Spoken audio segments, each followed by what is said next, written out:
Bonjour tout le monde, bienvenue depuis chez vous à cette nouvelle entrevue dans la tourelle de la Maison de la Culture du Château Landry à Montjoly.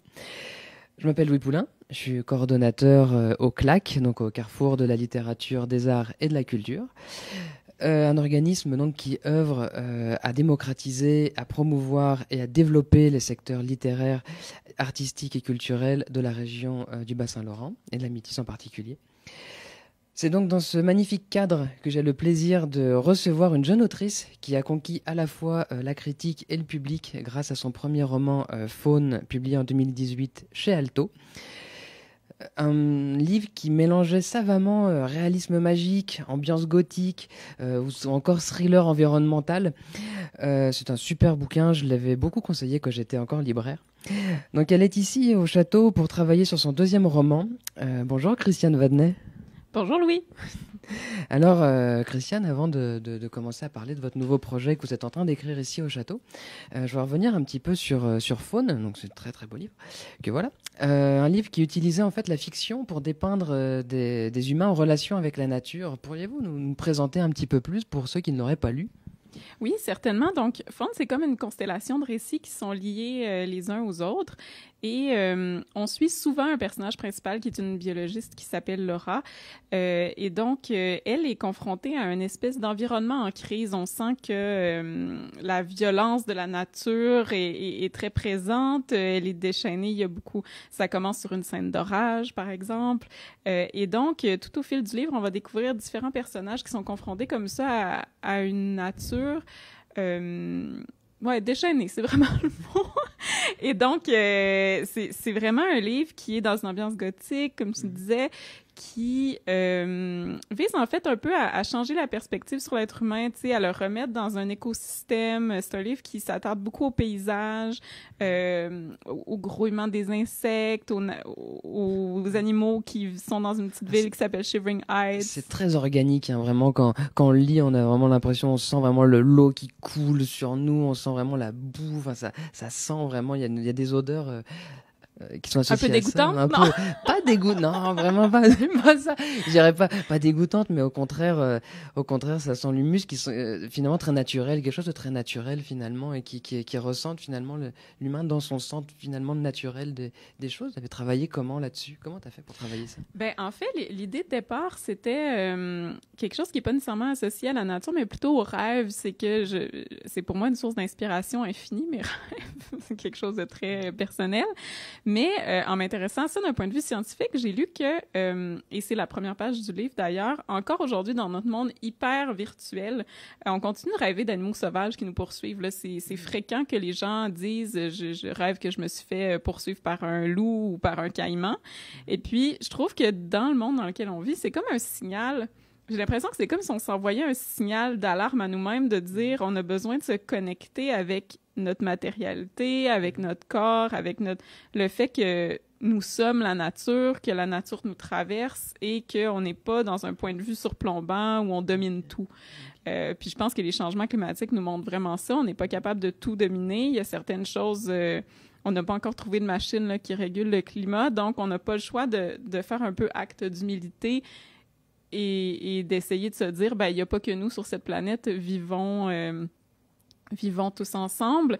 Et donc, c'est vraiment l'impulsion du livre, puis c'est donc pour ça que c'est aussi organique et grouillant. Je voulais pas montrer une nature qui est nécessairement quelque chose de positif ou de négatif. Tu sais, c'est quelque chose de neutre, là. Tu sais, ça fait partie de la nature que, par exemple, on vive, on meurt, on mange d'autres êtres pour grandir. Donc, tout ça est au cœur de cette espèce de cauchemar organique. Mais alors, ça vous vient d'où cette volonté d'écrire sur la nature? C'est quoi est-ce qu'il y a un élément déclencheur? Comment ça se passe? C'est vraiment une bonne question. J'ai jamais vraiment réfléchi à ça. Mais je pense que c'est naturel, en fait. Je pense que on vit, tu sais, comme personne, là, comme citoyenne, je suis très préoccupée par la situation dans la crise écologique dans laquelle on baigne. Puis d'ailleurs, c'était peut-être moins ouvertement écologique au départ, Faune. C'était plus vraiment cette idée-là de se reconnecter avec la matérialité. Je l'avais pas formulé comme quelque chose de, tu sais, comme un projet écologique. Puis d'ailleurs, c'est pas très politique là, comme livre. On est plutôt dans une expérience intime. C'est pas du tout revendiqué comme étant un livre écologique. Puis je pense que de toute façon, il y a des gens qui portent le discours écologique de façon bien meilleure que les écrivains. Mais donc, c'est plus une question, c'est ça, de changer de perspective. Puis je pense que ça fait juste partie de moi. Je pense que mes angoisses, ce sont celles-là. Je pense aussi que moi, je suis une urbaine. Je suis très carriériste, je travaille beaucoup. Puis on dirait que cette connexion-là à la nature, elle me fait tellement du bien que j'avais comme besoin d'en parler, tout simplement. Ok. Mais la littérature, là, je suis obligé de te lancer là-dessus. La littérature, qu'est-ce qu'elle fait? C'est quoi son rôle dans ce questionnement écologique et environnemental? C'est quoi son rôle pour toi? Qu'est-ce qu'elle amène, la littérature, là-dedans? Ben, je pense que c'est surtout, justement, de renouveler le regard, renouveler la perception, parce que la nature, c'est un thème là, dans la littérature depuis les Grecs, là, d'ailleurs. J'ai toujours pas lu les Métamorphoses d'Ovide, mais on m'a dit que on avait des parentés avec ce livre grec qu'il faudrait vraiment dont je prenne connaissance. Oui, je recommande vraiment. Oui, c'est très intelligent comme commentaire, ouais, effectivement. Et donc, c'est ça. Tu sais, la nature, c'est un thème récurrent depuis, c'est ça, de nombreuses années. Je pense que ce qui est différent aujourd'hui quand on écrit à propos de la nature, c'est que la nature, elle est en train d'être bouleversée. Plein d'espèces sont en train de s'éteindre. Le climat est changé par nous, qui sommes une des espèces présentes. Donc, je pense que ce qu'on peut faire, c'est sensibiliser à voir autrement notre place. Puis, un des meilleurs commentaires, je trouve, qu'on m'a fait par rapport à Fonte, c'est ma mère qui l'a lu avant qu'il soit publié, puis qui m'a dit, qui est pas du tout écologiste, qui est plutôt une jardinière. Elle fait du jardinage là, depuis longtemps, elle aime beaucoup ça. Puis elle m'a dit, Christiane, après avoir lu ton livre, là, j'avais vraiment plus envie là, de comme couper les vers de terre en deux par accident ou d'écraser un insecte, là, je me sentais mal. Puis je pense que c'est ça, tu sais, je pense que pendant longtemps, on s'est senti dans une posture de domination. Puis là, ce qui nous arrive en ce moment nous fait dire, tu sais, je m'excuse de parler encore de pandémie, là, parce qu'on en entend vraiment beaucoup parler, mais la pandémie de COVID-19, qu'est-ce que ça nous montre? Ça nous montre qu'en fait, on détruit des habitats, on favorise des contacts entre les humains et les animaux sauvages. Qu'est-ce qui en résulte? Probablement plus de pandémies dans le futur, c'est ce qu'on se fait dire. Et donc là, on est devant une situation qu'on n'est pas capable de contrôler, tu sais, puis c'est vraiment pas drôle. Puis effectivement, la littérature pourra pas changer ça. Par contre, la littérature peut arrêter de tout centrer sur l'être humain. Puis dans le fond, j'ai voulu que ce soit pas juste un livre à propos d'un personnage, mais que ce soit un livre à propos de plusieurs personnages, il y a un moment donné, il y a un poisson étrange qui, pour moi, est un personnage. Il y a un bois qui est aussi un personnage. C'est de se dire, tu sais, de faire une littérature qui soit plus accueillante pour autre chose que l'être humain. Puis, j'ai fait ma maîtrise sur ces sujets-là, sur comment décentrer la littérature d'une perspective anthropocentrique. Dans la tradition un peu du nature writing là, qui est né aux États-Unis avec les grands espaces et le discours autour de la nature, mais je trouve que la fiction parle un peu moins de ces sujets-là que la littérature d'essai, où il y a beaucoup de questionnements par rapport à ça. Donc, je trouvais ça intéressant de chercher des formes différentes. Donc, est-ce que ça n'arrête pas aussi un peu le temps? J'ai l'impression, moi, quand je le lis, on fait une sorte de pause dans le quotidien. La littérature amène ça, une espèce de pause prise sur le quotidien. Et le lire, en plus, avec cette volonté organique, finalement, dans la lecture, cette ambiance assez particulière que tu amènes dans ton livre, est-ce que c'est pas aussi ça, le rôle de la littérature, d'arrêter le temps, d'arrêter l'espèce de fourmillement complètement dingue? Tu dis toi-même, t'es carriériste, tu travailles beaucoup, donc t'as un horaire de fou, etc. Est-ce que c'est pas justement aussi un moment de centrage, puis d'arrêter le temps, en fait, ouais, tout simplement? Je pense que tu as raison, puis je pense que c'est pour ça aussi que le livre papier, malgré je change un peu l'angle, mais on a souvent parlé au début de la littérature numérique, du livre électronique, que, oh mon Dieu, le livre papier va disparaître, tout ça, il y a 10 ans, là, on craignait beaucoup ça. Et non, parce que justement, le livre, c'est ça, c'est un arrêt, c'est un moment où on se connecte à quelqu'un qu'on connaît pas, tu sais. Puis je parle pas de l'auteur, là, je parle vraiment de ce qui... Tu sais, on peut vraiment être bouleversé puis se connecter à une individualité différente à travers un livre. Puis ça, je pense que c'est une grande richesse sur plein de points de vue, là, d'un point de vue environnemental, mais aussi, tu sais, de diversité culturelle ou tu sais, quand tu veux comprendre la réalité de quelqu'un d'autre à travers un livre, il y a comme une forme d'empathie qui s'installe. Puis en effet, je pense que c'est comme un des vraiment une des forces de ce qu'on peut faire avec la fiction. Mais c'est très réussi, en tout cas, dans Faune. Félicitations. Merci. Avant de passer à la suite, tu es en résidence de création en ce moment au Château Landry. Donc, qu'est-ce qu'on y fait dans une résidence? Moi, je dis souvent aux gens, bah oui, les artistes viennent, ils sont en résidence de création, ils créent. Oui, mais qu'est-ce qu'on y fait dans une résidence de création, Christiane Vadnais? Ben, écoute, c'est une bonne question. Je suis une jeune auteure. J'ai pas fait encore beaucoup de résidences de création, mais voici la façon dont je l'envisage. En fait, là, c'est sûr que bon, dans le temps effréné, on en parlait là, de notre vie, c'est un temps d'arrêt pour se plonger pleinement dans son livre. Là. Moi, c'est un roman que j'écris. Donc, évidemment, il y a une part de s'immerger complètement dans cet univers-là puis de le faire avancer. Mais aussi, si je vous ai proposé de venir ici, c'est parce que je voulais vraiment être proche du territoire qui, on en reparlera tout à l'heure, je pense, mais qui va être dans mon livre, qui va être représenté. Puis, c'est une constatation que j'ai faite dans le fond que quand je l'écrivais, j'écrivais à propos de la nature et en même temps, je trouvais que j'avais pas tant de mots que ça pour parler de la nature. Je trouvais que je savais pas. Mettons, je passais à côté d'un arbre, je savais pas c'était quoi l'espèce. Tu sais, moi, j'ai une rivière près de chez moi que j'adore d'amour. Je connaissais pas les oiseaux, tu sais. Et là, j'ai eu l'impression que, dans le fond, au cœur de notre crise écologique, il y a cette méconnaissance-là. Et tu sais, quand on veut aimer quelque chose, il faut commencer par le nommer. D'où mon désir d'être ici, d'aller me promener sur la plage et de savoir nommer les algues, de savoir nommer, tu sais, je sais pas, les plantes, les arbres, d'être capable de nommer le territoire. Donc ça, c'est au cœur de mes préoccupations ici. Puis ben, j'en profite aussi pour rencontrer des gens qui peuvent m'aider à me nourrir sur le sujet qui sera mon prochain... au cœur de mon prochain livre. Parfait. Donc en fait, justement, par rapport à ton prochain livre, j'aimerais t'inviter, en fait, avant de parler de nouveaux projets en cours de création, j'aimerais t'inviter à lire un extrait de ce prochain livre que tu es en train de travailler en ce moment, sur lequel tu es en train de travailler, sur lequel que tu es en train d'écrire, en fait, finalement, dans la résidence du Château Landry à Montjoly. Oui, voilà. Alors... peut-être qu'il faut que je mette en contexte un petit peu. En fait, on est au début du livre, au moment où une catastrophe vient de se déclarer dans le golfe du Saint-Laurent. Il n'y a pas d'erreur, nous avait confirmé le chef scientifique un peu plus tôt. Les relevés et les observations sont dans l'ordre. Nous devons tenir pour acquis que la disparition est réelle. Il s'exprimait calmement, la voix lourde et grasse comme un matériau que rien ne pénètre, que rien ne dilue. Un matériau qui ferait son chemin toujours plus loin vers les grands fonds. La barbe que j'avais approchée la veille avait continué de pousser sur ses joues, épaississant leurs parois charnues d'un commencement de pelage sombre. Peut-être avait-il passé la nuit à chercher une faille imperceptible, mais il nous a livré l'information posément, arrêtant sur chacun ses yeux bordés de cils si noirs qu'il paraissait souligner au col. Malgré la gravité de la situation, quand ses yeux étaient arrivés à moi, j'en avais soutenu l'attention et n'avais pu résister à laisser glisser mon regard vers l'entrebâillement de la chemise. Je m'étais imaginé poser la joue contre la fourrure de ce torse, respirer les émanations carnées emprisonnées entre les poils.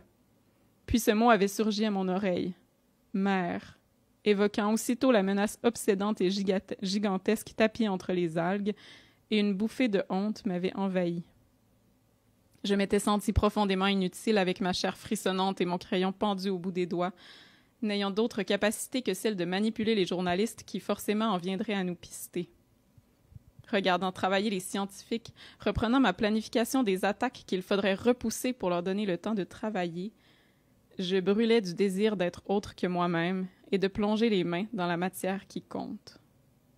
Ces jours-là, les premiers jours de ce qui deviendrait mon histoire, dans les bureaux de Desroches et Associés, les drones ronronnaient.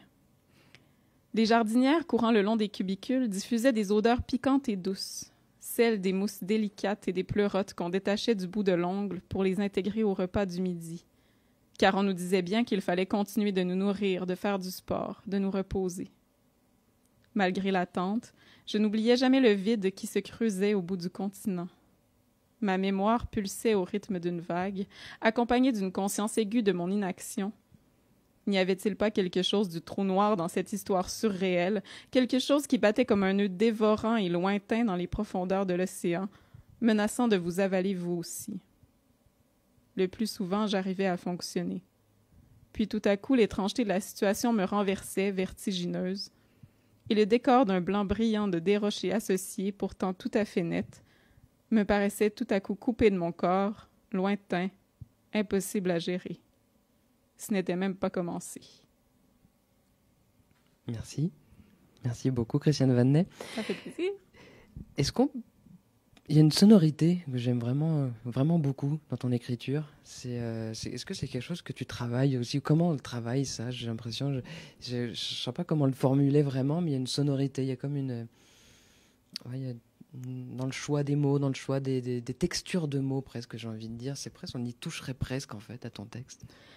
Ouais, c'est drôle parce que c'est un des aspects de l'écriture qui est très instinctif pour moi, qui est pas beaucoup travaillé dans le sens... Ben, qui est travaillé, mais pas de façon très réfléchie. Je sais pas comment dire, je lis beaucoup mes textes à haute voix. Pour moi, le rythme d'un texte est extrêmement important. Moi, je mets ça sur le dos de mes études musicales. J'ai joué du piano longtemps dans ma vie, puis on dirait que si le rythme n'est pas juste, pour moi, la phrase n'est pas juste. Et je tiens beaucoup à mes virgules. C'est vraiment un cliché de l'écrivain, mais tu sais, je me bats beaucoup pour mes virgules, mes points, tout ça. Là, je suis en train de repenser à tous les courriels qu'on s'est envoyés. Je me dis, oh mon Dieu, est-ce que j'ai envoyé les bonnes virgules au bon endroit? Non, tant que c'est mes virgules. Souvent, elles sont pas placées au bon endroit. Selon le réviseur linguistique, c'est selon moi qui sont placées au bon endroit. Mais donc, c'est quelque chose de très, de très instinctif puis de très important pour moi. Donc, je suis contente que tu le remarques. Ça fait plaisir. Est-ce qu'on peut parler d'une suite de Faune? Est-ce que ce serait comme une suite ou est-ce que ça se passe dans le même univers, ce nouveau projet-là? Je sais pas, sais-tu, j'ai comme pas pris de décision par rapport à ça. Peut-être qu'il y aura comme un personnage qui va revenir. Mais en fait, pour moi, c'est plus un cycle. J'ai l'impression qu'avec Faune, je voulais parler, tu sais, c'est ça, d'environnement de façon très large. Tu sais, j'avais l'impression que ma caméra était très loin du sujet. Et là, avec le roman que je suis en train de préparer, on est vraiment plus près de l'expérience d'une personne qui est confrontée à cette crise écologique-là. La narratrice est une spécialiste en communication qui travaille sur la crise, en fait, sur une crise qui se passe dans le golfe du Saint-Laurent où plein d'animaux ont disparu tout à coup. Et c'est ça, j'ai l'impression qu'on est vraiment plus dans une perspective personnelle et plus politique. J'ai envie que ce soit un livre plus radical. Je suis plus fâchée. Ah oui, t'es fâchée. T'es fâchée contre quoi? Qui te fâche en ce moment? Ben, nos gouvernements, pour commencer, là, mais... Ah, non. des noms, on veut des noms, là. Oui, c'est ça. Mais je sais pas, on lit des choses, je veux pas être lourde, mais on lit des choses tellement paniquantes à propos de ce qui se passe sur la planète, puis j'ai l'impression que on fait souvent des choix un peu édulcorés, tu sais, on va beaucoup aller vers... de la technologie qu'on dit verte, où on parle de développement durable. Puis pour moi, on n'est vraiment pas là. On est rendu à un point là où, tu sais, on est dans la 6e extinction des espèces. Les glaciers fondent. Je sais pas, on dirait que c'est tellement gros ce qui se passe que je trouve qu'il faut avoir des prises de position radicales. Puis je pense que la littérature nous permet d'explorer ça, tu sais, sans porter un discours... Parce que, justement, moi, j'ai pas de solution politique, mais j'ai une indignation que j'ai envie de transmettre à travers ce texte-là, où on va voir un peu l'échec de ces solutions moyennes. Moyennes, ouais, j'ai des petites solutions à court terme, genre on enlève les pailles ou des petites choses comme ça. C'est ça que... Parle-moi pas sur les pailles. Comment t'as vécu, par exemple, en ce moment, c'est beaucoup le Covid, là, on est vraiment à fond dans la Covid, etc. Comment tu l'as vécu dans ton processus d'écriture? Je sais que j'ai pas mal d'écrivains qui me disaient que pendant la Covid, c'était impossible d'écrire quoi que ce soit. Les gens étaient comme figés dans le temps, comme un lapin pris dans les phares. Là. Genre, on peut plus, il n'y a plus rien à faire. Comment toi, tu l'as vécu? Comment toi, t'as vécu ça? Un peu dans les deux sens, c'est-à-dire qu'il y a des jours où je me disais, bon, c'est merveilleux, j'ai rien à faire, je vais écrire, tu sais, on peut rien faire de toute façon, on peut pas sortir de chez nous, tu sais, j'ai quand même avancé, j'étais capable de m'immerger, puis en même temps, surtout que ça se prolonge, cette histoire-là, c'est quand même dur sur l'humeur, puis c'est vrai que parfois c'est difficile de réussir à se détacher de ce contexte-là pour écrire, donc on dirait que ça va, ça vient, je l'ai un peu vécu dans les deux sens, puis en même temps, je pense que le fait que j'écrive à propos des enjeux, justement,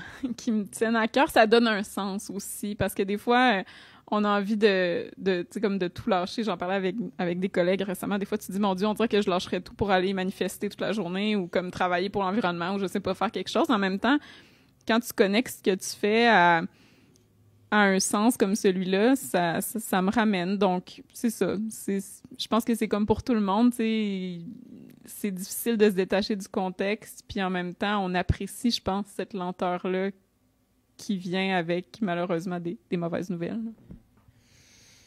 Votre espace naturel, il est où?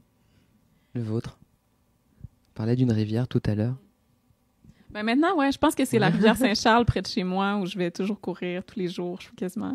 Mais en fait, c'est ça, ouais, je viens d'un milieu urbain, mais en même temps, j'ai tellement de bons souvenirs à lire en dessous des arbres que je pense que c'est ça, mon milieu naturel. C'est comme en dessous d'un arbre, à regarder comme ça puis à lire. Avec toujours cette indignation dans la main, en lecture, en écriture aussi. Je voudrais finir avec... c'est quoi ton rêve en fait pour la suite des choses? Qu'est-ce que tu espères dans ton rôle d'écrivaine, d'auteur, d'autrice? Comment on dit? Auteur, autrice, comment tu te qualifies? Ah, moi, je dis auteur parce que je trouve Auteur. que c'est une invention québécoise, mais autrice est en train de remporter la palme, ça me va aussi. Ça va. Qu'est-ce que je souhaite pour la suite? Ben, c'est sûr que je pense que je nous souhaite un peu de colère puis d'indignation, là, un peu une dose qui sera pas létale, mais qui va faire bouger les choses, tu sais. Je pense qu'on a... Une saine colère, quelque chose de... Ouais, okay. Ouais, je pense qu'on est rendu à avoir une saine colère parce que on accepte beaucoup, je pense, plusieurs personnes de bonne volonté comment dire, de s'adapter au contexte et tout ça, mais je pense qu'il faut... Nos revendications sont légitimes, puis on dirait que je pense que c'est ça qu'on a besoin dans la vie, une saine colère pour dire à nos gouvernements on veut que ça change, pour dire tu sais, c'est ça, pour pas tolérer le culte de l'économie ambiant là, donc moi j'en suis là. C'est ce que je souhaite. Mais on dirait c'est ça avec Fond, tu sais, je me disais j'associe un sentiment dominant là à mes livres, puis Fond pour moi c'est un livre de l'inquiétude, puis là je suis en train d'écrire un livre de la colère. Eh ben on a hâte. On a vraiment hâte, en tout cas. Merci beaucoup d'être passé nous voir, Christiane Vandenay. Vous êtes encore en résidence de création jusqu'au 4 octobre à la Maison de la Culture du Château Landry à Montjoly. Je rappelle, vous avez écrit Faune, que vous pouvez retrouver dans toutes les bonnes librairies. Allez chez Liboukou à Montjoly. Soit il l'a, soit il vous le commandera avec grand plaisir.